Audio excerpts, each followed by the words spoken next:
જય ગૌ માતા, જય ગોપાલ. મારું ગૌસેવા જીવદયા ટ્રસ્ટ દ્વારા કીડિયારો મહોત્સવ 4 માં કુલર બનાવતા ગૌસેવકો સુરમું કુલર કીડીઓ માટે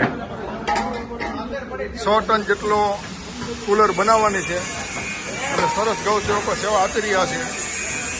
અને ઘાટ જંગલમાં વઘાઈ ગુસાઈ માતાની મંદિરની બાજુમાં જંગલમાં કીડિયારું પૂર્વ જવાનું છે. તારીખ 8/3/2026 કે રવિવારની વહેલી સવારે.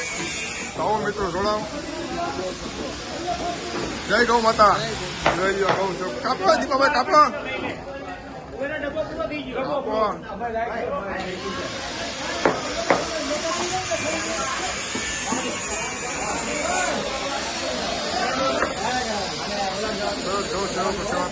બોલો કૃષ્ણ ભૈયા.